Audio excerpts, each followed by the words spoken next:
Hello दोस्तों, तो drama के स्टार्ट में हमें बताते हैं कि आखिर क्यों युनवा कलरिंग क्लोथ्स में वहां पहुंची थी। एक्चुअली वो निकली तो अपने नकाबपोश अवतार में ही थी, बट यहाँ पर लेडी जंग ने उसे ऐसा करने से मना किया था क्योंकि वो ऑलरेडी इस अवतार में पहले भी पकड़ी जा चुकी है। तो उन्होंने उसे सजेस्ट किया कि इस बार वो कोई न्यू लुक अपनाए और अगर वो नहीं जा सकती तो वो खुद नीमी को बचाने जाएंगी। बट यहाँ योनवा उन्हें मना करती है क्योंकि वो जगह खतरनाक है और उन जैसी लेडी को वहाँ पे नहीं जाना चाहिए। तो उन्होंने उसे इंसिस्ट किया था कि फिर तुम वहाँ पर जाओगी। योनवा मना नहीं कर पाती और इस ड्रेस को देख के बहुत ही ज्यादा इमोशनल हो जाती है। सोची जा रही थी क्या उसे ऐसा करना चाहिए, बट नीमी की जान उसके लिए बहुत ही ज्यादा इम्पोर्टेंट थी और उसकी अब तक की सारी कमाई लेकर नीमी को बचाने निकल पड़ती है। जहाँ अब हमें बताते हैं कि आखिरकार योनवा ने ये मार्शल आर्ट वगैरह कैसे सीखा। जहाँ उसका एक एल्डर ब्रदर था और उसकी फैमिली कहने को उसके पास बस यही था, जहाँ वो एक बहुत ही अच्छा स्वॉर्डमैन था और उसी ने योनवा को ये सब सिखाया था ताकि जब वो जंग पर जाए तो जरूरत पड़ने पर योनवा अपनी रक्षा खुद कर सके। जिस पर योनवा बहुत सैड हो जाती है क्योंकि उसका भाई हमेशा उसकी रक्षा करने पहुंच जाएगा और ऐसे किसी को भी पता नहीं चलेगा कि योनवा को भी अच्छा खासा मार्शल आर्ट आता है, क्योंकि वो किसी के सामने भी ये शो नहीं कर सकती। जहाँ अब उसके भाई के जाने के बाद उसका ये दूर का रिश्तेदार, उसका अंकल, उसकी शादी स्टेट काउंसिलर के बेटे से फिक्स कर देता है। जहाँ वो इससे बहुत मना करती है कि आखिर यहाँ मेरा भाई नहीं है, मैं ऐसे कैसे उसके साथ शादी कर सकती हूँ और मुझे आपकी बातों पर बिल्कुल भी भरोसा नहीं है कि ये शादी पहले से ही फिक्स थी। और इस बात में कितनी सच्चाई है ये तो भगवान ही जाने, बट यहाँ अंकल के प्रेशराइज करने पर उसे ये सब करना ही पड़ता है। जहाँ हमें दिखाते हैं कि जिस दिन वो दुल्हन बनकर अपने ससुराल जाने वाली थी उसी दिन स्टेट काउंसिलर के बेटे की डेथ हो जाती है। सो वो एज अ विडो वहाँ पर जाती है, जिसके बाद वो अपने भाई से कभी नहीं मिली। वो उसे रोज याद करती है। सो अब यहाँ युनवा सूहो से लड़े जा रही थी, आखिर तुम अपनी कीमत बताओ, तुम्हें कितना चाहिए। बट यहाँ सूहो को तो उसे देखकर जानी पहचानी सी फीलिंग आ रही थी कि नहीं, क्या मैं तुम्हें जानता हूँ, क्या हम पहले कभी मिल चुके हैं। और इस चक्कर में वो उसके बहुत क्लोज आ जाता है और उसका फेस देखने वाला था। तभी वहाँ युनवा अपना हाथ बीच में ला देती है तो वो उसका हाथ ही पकड़ लेता है, जहाँ युनवा अब उसका हाथ दूर से झटक देती है। सो इससे उसके हाथ में लगी चोट और वो रुमाल नीचे गिर जाता है, जिसे नीमी भी देख लेती है। जहाँ अब ये पिल होटल का मुस्टंडा भी आ जाता है और कहता है कि आखिर इस बच्चे के लिए तुम दो क्यों लड़ाई कर रहे हो। जहाँ अब वो नीमी के लिए 100 यांग देने को भी तैयार थी। तो सुहो कहता है कि मैं 150 दूंगा, तो योनवा कहती है कि मैं 200 दूंगी। तो सुहो फिर कहता है कि मैं 250 दूंगा, जिससे परेशान होकर योनवा कहती है कि मैं पूरे 500 यांग दूंगी। जो सुन यहाँ मुस्टंडे और सुहो दोनों की ही बोलती बंद हो जाती है क्योंकि 500 यांग बहुत होते हैं और यहाँ योनवा ने अपनी पूरी जिंदगी की कमाई नीमी के पीछे खर्च कर दी थी। जहाँ सुहो भी शौक था, आखिर 500 यंग इस नीमी के लिए ये लेडी क्यों लगा रही है, क्या ये पागल है, जरूर ये बहुत ही ज्यादा रिच होगी। और उसका पीछा ही नहीं छोड़ता। जहाँ युनवा तो नीमी का हाथ पकड़ निकल लेती है और यहाँ नीमी भी रुमाल उठा उसके साथ निकल लेती है। जहाँ सुहो अब भी उनका पीछा नहीं छोड़ता और उन्हें बस फॉलो ही करे जा रहा था, जिससे परेशान होकर युनवा और नीमी बहुत ही ज्यादा फास्ट चले जा रहे थे। बट इस चक्कर में उसका तो जूता ही निकल जाता है और वो परेशान होकर इस जूते को उठाकर सुहो पर ही मार देती है और गुस्साते हुए उसे कहती है, मैंने मना किया ना मेरा पीछा मत करो, आखिर तुम समझते क्यों नहीं हो। जहाँ सुहो तो उसका जूता लेकर ही अगेन उसे फॉलो करने लगा था, बट यहाँ लेडी जांग का हेल्पर आकर से टोक देता है और निकल लेता है। जहाँ अब योनवा नीमी को लेकर गायब हो चुकी थी और ये देख सुहो सैड था, आखिर फिर उसके हाथ से वो लड़की निकल गई। जहाँ अब इस होटल का मालिक भी उसे पकड़ लेता है और कहता है, आखिर तुम कमांडर होकर हमारे यहाँ बार बार क्यों टपकाते हो। और वो उसे कुछ कहता उससे पहले ही उसका बिग ब्रदर सेक्रेटरी युन पहुंच जाता है और उसका बचाव करते हुए कहता है, आखिर मेरे भाई को यहाँ आने से किसने रोका है। जिस पर तो होटल के मालिक की बोलती बंद हो जाती है और लाइक, अच्छा क्या ये आपका भाई है, मुझे तो पता ही नहीं था, मुझे माफ करना। जिसके बाद तो युन यहाँ उसे लेकर निकल लेता है। जहाँ अब योनवा नीमी को लेकर लेडी जांग के पास आती है और उनसे नीमी का टेक केयर करने को कहती है और साथ ही साथ में उसे कोई जॉब भी पकड़ा देती है ताकि वो हमेशा उसकी आंखों के सामने रहे, जिसके लिए लेडी जंग भी मान जाती है। जहाँ अब सुहो भी युन का थैंक यू करता है क्योंकि वो उसे हमेशा बचाता जो आया है। जो सुन यहाँ युन उसे ज्यादा प्रॉब्लम क्रिएट करने से मना कर निकल लेता है और यहाँ सुहो बस उस जूते को ही देखे जा रहा था और उसे फेंक कर जाने लगता है, बट अगेन उसके पास आकर फिर से वो जूता उठा लेता है और अपनी तहकीकात पे लग जाता है। जहाँ अब जूनियर चैंग भी पहुंच जाता है और लड़की का जूता देखकर पूछ रहा था, आखिर ये किसका जूता उठा लाए हो, ये कैसा सबूत है और ये किसका जूता है। जहाँ सुहो उसे बताता है कि ये जूता एक मिस्टीरियस सी लेडी का है और वो बहुत ही ज्यादा रिच है।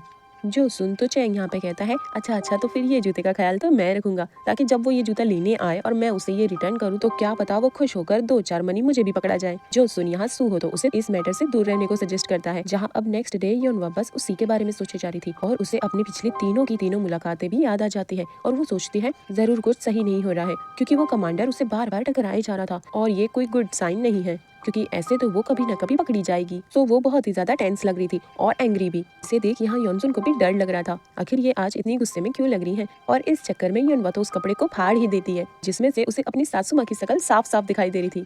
मतलब अब तो वो गई काम से। सो वो यहाँ फटाफट से उस कपड़े को चेंज कर देती है और योनसुन सब कुछ संभाल लेती है। जहाँ दूसरी तरफ यहाँ अगेन सुहो के जनरल यहाँ उसकी क्लास लगा रहे थे। आखिर वो बार बार बिना परमिशन के उस होटल में क्यों पहुंच जाता है। वो उसे कहता है कि मैं वहाँ अपने पर्सनल रीजन की वजह से गया था, बट वो मानते ही नहीं है। और क्योंकि उसकी कंप्लेंट बड़े बड़े अफसरों ने की थी, सो वो उन्हें रिश्वत देने के लिए एक बहुत ही ज्यादा कीमती चीज भी खरीद कर लाए थे, और वो भी सुहो को बचाने के लिए, जिसके पैसे वो सुहो की ही पेमेंट से काटेंगे। जो सुन यहाँ सुहो तो सैड होने लगा था। तेरे की गया मेरा इस महीने का पैसा। जहाँ अब उनके दरवाजे पे नॉक होता है, सो वो दोनों ही यहाँ सस्पिशियस हो जाते हैं कि आखिर कौन होगा। जहाँ सुहो जाकर दरवाजा खुलता है तो वहाँ एक क्यूट सी लड़की खड़ी थी और वो उसे देख लट्टू हो जाती है। जहाँ वो अपना नाम हवान बताती है और बताती है कि मैं 17 साल की हूँ और मेरे 5 बड़े भाई हैं। जो सब सुन सुहो तो शौक था, आखिर ये सब कुछ ये मुझे क्यों बता रही है। जहाँ पीछे से जनरल भी मुंडी घुसाकर देख रहा था और पहचान लेता है, आखिर ये तो उसी की बेटी है, और वो उसे सुहो से अलग करता है। बट यहाँ वो तो उसे पहली नजर में ही अपना दिल दे बैठी थी। वो अपने फादर को टिफिन देकर उसके पीछे पीछे जाने लगती है, जिसे जनरल मुंह बंद कर पकड़ लेता है और उसे कोई दूसरा लड़का पसंद करने को कहता है। बट वो तो अपने फादर को छोड़ सुहो के पीछे पीछे जा रही थी। जहाँ अब नेक्स्ट डे नीमी योनवा से मिलने आती है और बताती है कि कैसे एक फेरी ने आकर उसकी हेल्प की और उसकी जान बचाई। जो सब सुन यहाँ योनवा बहुत ही ज्यादा खुश हो रही थी और निमी को अब आगे से अपना ध्यान रखने को कहती है। जहाँ निमी भी उसे उसका हैंकी वापस करती है। जो देख यहाँ योनवा शॉक थी। क्या उसे पता चल गया कि वो लेडी और कोई नहीं योनवा थी। बट यहाँ वो उसे बताते हैं कि वो उस मिस्टीरियस लेडी के बारे में किसी को नहीं बताएगी और अगेन उसका थैंक यू कर चली जाती है।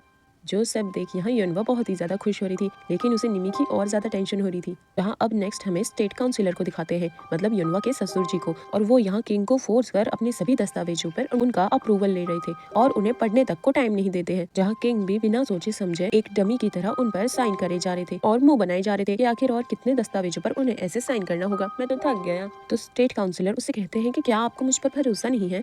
तो वो कहते हैं अरे नहीं नहीं, मुझे तो तुम पर पूरा भरोसा है। जो सुन वो यहाँ एक सस्पिशियसली स्माइल पास करते हैं। जहाँ अब हमें दिखाते हैं कि फाइनेंस मिनिस्टर आखिर कितना क्रूर पर्सन है, और वो यहाँ अपने एक मुलाजिम को पिटवाए जा रहा था और उसे लहूलुहान कर दिया था क्योंकि उसने उसकी बेहद कीमती पेंटिंग पर पानी की एक बूंद जो गिरा दी थी। जहाँ उसकी वाइफ भी आकर उसे रोकती है कि आखिर वो इतना बेरहम कैसे हो सकता है। बट यहाँ वो तो जैसे पागल हो गया था और वो किसी की नहीं सुनता और उस बेचारे मुलाजिम पर अत्याचार करे जा रहा था। जहाँ अब सुहो भी पहुंच गया था और वो यहाँ पर वो रिश्वत उसे पकड़ा देता है ताकि वो उसकी कंप्लेन आगे ना करे।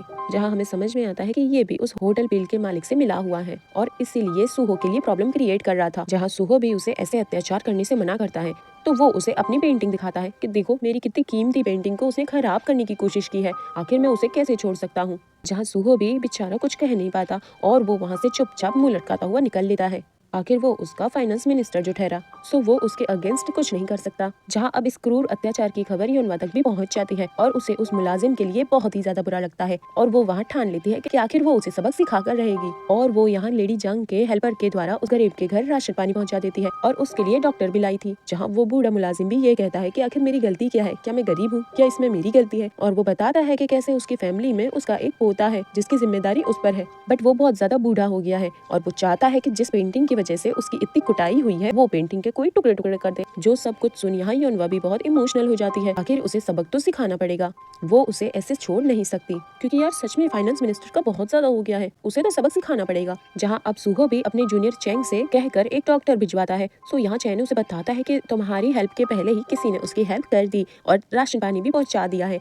जो सुन यहाँ सुहो बहुत सस्पिशियस हो जाता है, आखिर वो कौन हो सकता है जो कि फाइनेंस मिनिस्टर से भी लड़ सकता है। और उसे जैसे ही पता चलता है कि निमी म्यूंगदो होटल में काम कर रही है, सो वो पहुंच जाता है उसके पास और उसे देख निमी तो भागने लगी थी, बट वो उसे पकड़कर कहता है कि क्या वो उसकी हेल्प नहीं करेगी और उसे क्या बता सकती है कि वो लेडी कौन थी, क्या वो उसे जानती थी। बट यहाँ निमी तो अपने मुंह पर हाथ रख लेती है कि वो उसे कुछ नहीं बताएगी। जहाँ उसे डरा हुआ देख सुहो भी उसे फोर्स नहीं करता और उसकी प्रॉब्लम को समझ जाता है और कहता है कि ठीक है तुम मुझे मत बताओ कि वो कौन है, मैं तो उसे खुद ही ढूंढ लूंगा, बस तुम अपना ख्याल रखना। जहाँ अब उसे लेडी जांग भी देख लेती है और उसे कन्फ्रंट करती है कि आखिर वो हर बार मुंह उठाए यहाँ क्यों चला आता है, क्या उसके पास कोई परमिशन है।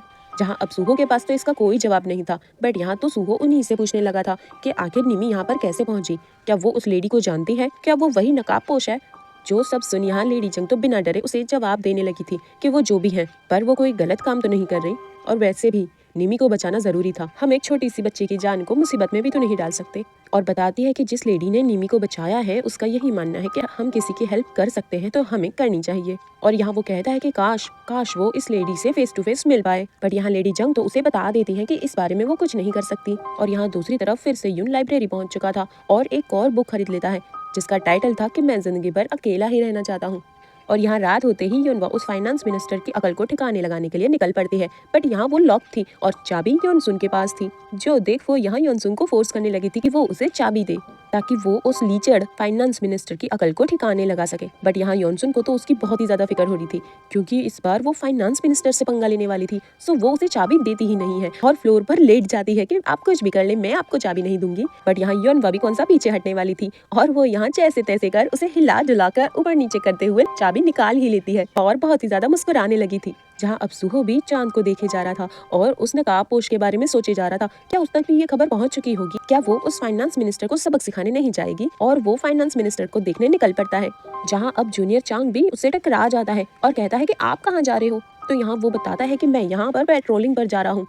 तो यहाँ वो कहता है कि पेट्रोलिंग के लिए तो यहाँ बहुत सारे गार्ड हैं, फिर आप खुद क्यों जा रहे हो। कि वो उस नकाबपोश को ढूंढने जा रहा है क्योंकि उसी ने उसे बताया था कि वो चांद की रोशनी में हमला करती है। सो यहाँ जूनियर चैंग को तो उसी की टेंशन होने लगी थी, कहीं वो नकाबपोश सुहो को ही टीप ना दे। जहाँ अब यून उस लाइब्रेरी की बुक को लेकर किंग के पास आता है जिसमें कुछ खुफिया इन्फॉर्मेशन थी जिसे वो किंग पढ़कर जला देते हैं ताकि किसी को इस बारे में पता ना चले। और यहाँ हमें पता चलता है कि किंग तो यहाँ सबके सामने डम एक्ट करते हैं, बट वो डम है नहीं और वो यहाँ अपने ही गुप्त तरीकों से अपने ही दुश्मनों का पता लगा रहे हैं। जहाँ अब वो भी इस बुक को देख लेते हैं जिसका टाइटल था कि मैं हमेशा अकेला रहना चाहता हूँ। जो पढ़कर तो वो बुक यून की तरफ फेंक देते हैं और कहते छिछी ये कैसी बुक लेकर आए हो, लानी ही थी तो कोई अच्छी रंगीन किताब लेकर आते। और यून को अपने पास्ट से आगे बढ़ने को कहते हैं, जहाँ यून की पहले भी शादी हो गई थी और उसकी वाइफ की डेथ हो चुकी थी, जिसके बाद तो यून ने कभी किसी और की तरफ देखा ही नहीं।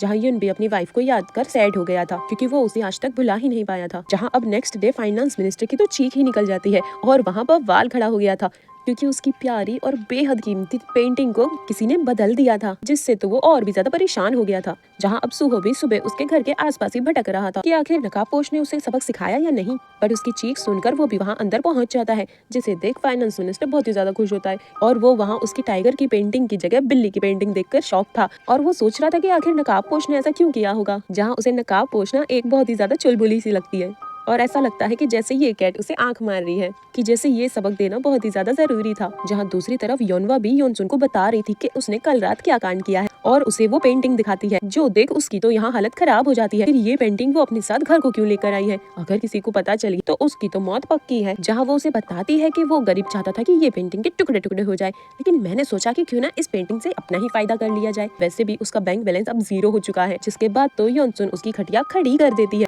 और जोर से चिल्लाती है, माय लेडी, जिसके लिए योनवा तो पहले से तैयार थी और उसने अपने कान भी बंद कर दिए थे और बस नाचे जा रही थी क्योंकि आखिर उसने इतना महान काम जो कर दिखाया है। जहाँ दूसरी तरफ इस कांड की खबर पिल होटल के मालिक को भी पहुंच गई थी और वो परेशान हो रहा था कि आखिर ये है कौन जो उसे और उसके बंदों को परेशान कर रहा है। और वो यहाँ फाइनेंस मिनिस्टर से अपने अच्छे रिश्ते बनाने के लिए कहीं से भी वो उस पेंटिंग को वापस लेकर आए और कमांडर सुहो के रोज रोज आने से परेशान हो रखा था। तो वो यहाँ पर एक बेचारे गरीब चेस्टनट बेचने वाले पर गुस्साने लगता है और उसे पीटने लगता है, जो सब देख यहाँ मार्केट में कोई भी उसे बचाने नहीं आता। बट यहाँ लेडी जांग पहुंच जाती है और उसे ये सब करने से रोकती है। तो वो यहाँ उसी पर चढ़ जाता है कि आखिर तुम्हें इतनी हिम्मत कब से आ गई है, तुम जानती भी हो कि तुम किससे बात कर रही हो। तो यहाँ लेडी जांग भी कहती है, हाँ मैं बहुत अच्छे से जानती हूँ कि तुम कौन हो और क्या कर सकते हो, तभी कह रही हूँ कि इस बेचारे को छोड़ दो। जहाँ हमें पता चलता है कि इन दोनों के बीच में कोई न कोई झगड़ा जरूर है, जहाँ वो उसे उसके म्यूंगडो होटल को बंद करने की भी धमकी देता है। सो यहाँ लेडी जंग भी कहती है, तुमसे जो हो सके वो तुम उखाड़ लेना।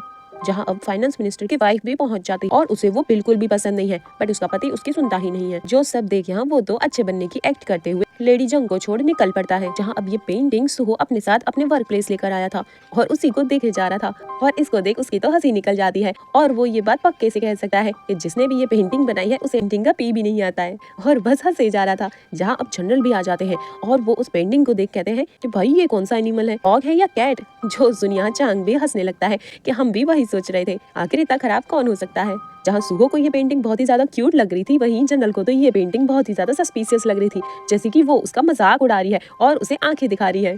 जहाँ अब ये पिल होटल के मालिक को तो बहुत ही ज्यादा गुस्सा आ रहा था और वो अपनी बरसों पुरानी छुपाई हुई तलवार को निकालकर उसकी धार चेक कर रहा था कि आखिरकार क्या इसमें अभी भी वही धार है। और उसका मन कर रहा था कि वो तो यहाँ लेडी जंग का कत्लेआम कर दे और वो अपने मुस्टंडे को उस पेंटिंग को कहीं से भी ढूंढ निकालने को कहता है। जहाँ अब नेक्स्ट डे युनवा की तो खड़िया खड़ी हो रखी थी क्योंकि उसे लगातार चूल्हे पर सिरप तैयार करना था जिसको परफेक्टली बनाने के लिए उसे दिन रात उसे चलाते रहना होगा। जहाँ भूखे प्यासे होने की वजह से उसका सर तो चकराने लगा था, बट यहाँ सासू माँ तो योनसुन को भी उसकी हेल्प करने से मना कर देती है। सो यहाँ योनसुन भी बहुत सैड थी और इस सिरप को तैयार करने में दिन से रात हो जाती है। और वहीं उसे एक मुलाजमा आके बताती है कि तुम्हारे ससुर जी लॉर्ड सियोक तुम्हारे रूम में तुम्हारा इंतजार कर रहे हैं। सुन यहाँ योनवा फटाक से उनके पास पहुंच जाती है जहाँ वो बताते हैं कि वो उसे 2 बोरी राइस देने वाले हैं ताकि वो यहाँ अपने भाई की याद में गरीबों को खाना खिला सके, ताकि वो जहाँ कहीं भी है सुरक्षित रहे। जो सब सुन यहाँ योनवा इमोशनल हो जाती है कि क्या आपको याद था। तो यहाँ मिस्टर सियोक कहते हैं कि आखिरकार उनकी इतनी आदर्श और संस्कारी बहू के भाई का ख्याल रखना वो कैसे भूल सकते हैं, जिसकी याद में वो प्रे करती है और गरीबों को अनाज भी देती है। जहाँ वो अपने फ्लोर के नीचे की लकड़ी को निकाल कर चेक करती है, वहाँ से एक कपड़ों में लिपटी हुई तलवार को देख रही थी जो कि उसके भाई ने लास्ट चीज उसके लिए छोड़ी थी और अपने भाई के साथ बिताए गए उन सभी मोमेंट्स को याद कर इमोशनल हो जाती है और अपने अंदर विश्वास जगा रही थी कि मुझे पता है कि आपको कुछ नहीं हुआ है, आप कहीं ना कहीं जिंदा ही हैं और आप एक दिन लौटकर मेरे पास जरूर आएंगे। और उस दिन से आज तक वो उनकी राह देख रही है। जहाँ आज सुहो के फैमिली का भी डेथ एनिवर्सरी था और वो यहाँ पर उनकी आत्मा की शांति के लिए प्रेयर कर रहा था और उस भयानक दिन को याद कर बहुत ही ज्यादा सैड हो रहा था। और इस हादसे को भी 15 साल हो चुके हैं, जिसे पीछे खड़ा उसका भाई युन भी देख रहा था और उसके दर्द को फील कर पा रहा था। जहां अब सुहो पंडित जी का भी आशीर्वाद लेता है, जहां वो पंडित जी बताते हैं कि युन तो यहाँ हर साल इस दिन बिना भूले प्रेयर करने आता है। और यहाँ अपने भाई का इतना स्वीट गेस्चर देखकर सुहो तो बस उसे ही देखे जा रहा था। युन तो बहुत ही ज्यादा एम्बैरेसिंग फील कर रहा था और वो वहाँ से निकल जाता है और सुहो उसके पीछे पीछे। जहाँ हम समझ सकते हैं कि युन ने सुहो को अपना भाई दिल से माना है और इसीलिए उसकी खुशी में खुश भी होता है और उसके दुख में दुखी होता है और वो यहाँ उसे खोने से बहुत ही ज्यादा डरता है, इसीलिए उसकी टेक केयर करता है। बट वो ये बातें कभी भी एक्सप्रेस नहीं कर पाता और हमेशा रूड ही दिखाता है। जो देख यहाँ सुहो की तो आंखों में आंसू आ गए थे। जहाँ दूसरी तरफ युनबा भी अपने होम अपने प्रैक्टिस प्लेस तक अनाज लेकर दूर तक चले जा रही थी, जहाँ योनसुन भी बहुत ज्यादा थक चुकी थी कि आखिर और कितना दूर है तुम्हारा वो प्लेस। तो योनवा उसे कहती है कि ज्यादा दूर नहीं है, बस पहुंच ही गए समझो। तो योनसुन कहती है कि ये बात आप पिछले 1 घंटे से बता रही है लेकिन अब तक वो प्लेस आई ही नहीं। बट अभी वहाँ कुछ गरीब लोग चोर उचक्के की तरह उन पर निगरानी रखे हुए थे और उनसे इस अनाज को चोरी करना चाह रहे थे। बट ऐसा करने में उनकी तो हवा ही निकल गई थी और वो 1 2 3 कर फिर से वहीं पे छुप जाते हैं और वो डिसाइड करते हैं कि 1 2 3 काउंट करने के बाद वो जरूर उस पर हमला करने जाएंगे। बट यहाँ 3 तक काउंट करने के बाद भी उनमें से किसी की कोई हिम्मत ही नहीं पड़ती कि वो जाकर यहाँ हमला करे। मतलब शायद वो रियल वाले चोर उचक्के तो नहीं है, बस शायद गरीब लोग हैं कि नजर युनवा के अनाज पानी पर है। तो वो यहाँ पर भूख से बिलखते हुए पहुंच जाते हैं युनवा के सामने और अपने हथियार दिखाकर उसे डराने की कोशिश कर रहे थे। बट यहाँ तो उन्हीं की पटी जा रही थी जिसे युनवा भी समझ पा रही थी। तो वो उन्हें कहती है कि उन्हें ये सब कुछ करने की जरूरत नहीं है, ये अनाज तो उन्हीं के लिए है। जो सुन वो सभी बहुत ही ज्यादा घबरा गए थे कि क्या सच में ये सब अनाज हमारे लिए है। तो युनवा उन्हें बताती है कि हाँ ये सारा अनाज उनका है और वो चाहे तो इसे ले सकते। तो यहाँ तो ये सभी बहुत ही ज्यादा खुश होने लगे थे कि आखिरकार इतने टाइम के बाद कोई उन्हें सामने से उन्हें अनाज दे रहा है और इसके लिए उन्हें कोई भी बुरा काम करना नहीं पड़ा और वो खुशी खुशी उस अनाज को लेने लगे थे। बट तभी वहाँ सुहो अपने भाई युन के साथ जा रहा था और वो ये सब देख रुक जाता है और युनवा की हेल्प को जाता है। जहाँ युनवा तो उसे देख टेंशन में आ गई थी, फिर ये यहाँ कैसे पहुँच गया और ये कहीं कोई गड़बड़ ना कर दे। सो वो यहाँ उसके पास पहुँच जाती है और एक अबला नारी की तरह एक्ट कर रही थी कि हेलो कमांडर प्लीज मेरी हेल्प करें, मुझे इन सबसे बचाएं। बट यहाँ सुहो तो उससे अपने पीछे कर पहुँच जाता है उन सभी गाँव वालों से और उन्हें मार मार कर भगा रहा। जो देख यहाँ युनवा तो सैड हो रही थी और परेशान भी कि आखिर ये मेरे काम में टांग क्यों अड़ा रहा है और सब कुछ खराब कर रहा है, क्योंकि ये अनाज तो वो खुद उन्हें दे रही है और वो उसे कैसे रोके। जहाँ सुहो तो बिना रुके बस सबको मारे पीट के भगा रहा था। तो वो यहाँ पर अपने पास खड़े बेचारे गरीब मासूम आदमी का हथियार अपने गले पर रख लेती है और सुहो को बुला रही थी कि वो उन्हें छोड़ उसे बचाने। जहाँ वो आदमी की तो फटी पड़ी थी और वो उसे कहता है मैडम आप ये क्या कर रही हो, छोड़ो मुझे जाने दो वरना ये मेरी हालत खराब कर देगा, मुझे जाने दो, मुझे कुछ नहीं चाहिए। तो युनवा उसे शांति रखने को कहता और वो जो कर रही है वो उसे करने दे। वाह यार ऐसा पहली बार देखने को मिला हो कि यहाँ शिकारी खुद अपना शिकार करवा रहा है। यहाँ अब सुहो युनवा को डेंजर में देख सब कुछ छोड़ उससे बचाने आता है। जहाँ युनवा मौका देख उस बेचारी को धक्का मार भगा देती है ताकि वो उसकी पकड़ में ना आ जाए। बट इस चक्कर में वो खुद ही गिरने जैसी हो जाती है, जिसे सुहो पकड़कर अपनी तरफ खींचकर अपनी बाहों में ले लेता है। जो सब कुछ योनसुन भी देख लेती है और उसका तो मुंह खुला रह जाता है, क्योंकि अगर किसी ने देख लिया तो यहाँ तो योनवा के लिए प्रॉब्लम क्रिएट हो जाएगी। आखिर ये कितना रोमांटिक है। जहाँ दूसरी तरफ हमें दिखाते हैं लेडी जंग के पास सुहो कमांडर का एक लेटर पहुंचा है जिसमें उसने साफ साफ वार्निंग दी कि माना कि वो लेडी यहाँ पर बहुत ही ज्यादा अच्छा काम कर रही है, बट अगर आगे से उसने अपनी लाइंस को क्रॉस किया तो वो जरूर उसके पीछे पड़ जाएगा और उसका पर्दाफाश करेगा। और ये देख लेडी जंग बहुत ही ज्यादा टेंशन में आ जाती है। यहाँ अब ये दोनों दो एक दूसरे में खो ही गए थे। हाँ, सुहो के मन में तो ये था कि आखिर ये मुझे इतनी जानी पहचानी सी क्यों लगती है। जहाँ युनवा के दिमाग में तो ये सब चल रहा था कि ये हर जगह क्यों मुझसे टकराता रहता है, ये बिल्कुल भी अच्छा नहीं है, ऐसे तो ये मेरे लिए मुसीबत खड़ा कर देगा। और यहाँ हमें दिखाते हैं कि आखिर कितनी मेहनत कर युनवा ने इस पेंटिंग को तैयार किया था और इस पेंटिंग के साथ साथ अपना फेस भी खराब कर लिया था। और वो इस पेंटिंग को बनाकर बहुत ही ज्यादा खुश हुई थी कि जैसे उसने क्या ही बना दिया है, कि वो कितनी बड़ी ही पेंटर है। और इस पेंटिंग को देख देख कर सुहो तो बस अपनी हंसी कंट्रोल ही नहीं कर पा रहा था और बस देखे जा रहा था और मुस्कुराए जा रहा था। और इस पेंटिंग को देखकर उसको एक आइडिया और वो यहाँ पर उस नकाबपोश की आंखों को याद कर कर कर ड्राइंग करे जा रहा था, जहाँ उसने इसके लिए बहुत ही ज्यादा मेहनत करी थी। बट फाइनली उसने वो आंखें बना ली जो कि उसे जानी पहचानी लगती। तो अब नेक्स्ट एपिसोड में युनवा किसको कैसे सबक सिखाएगी और क्या सुहो उसे पकड़ पाएगा, ये देखेंगे हम नेक्स्ट एपिसोड में। तब तक के लिए अपना ध्यान रखिएगा और आपके लव और सपोर्ट के लिए दिल से शुक्रिया। और सच कहूँ तो मुझे भी आप सभी के कमेंट्स को पढ़कर बहुत ही अच्छा लगता है।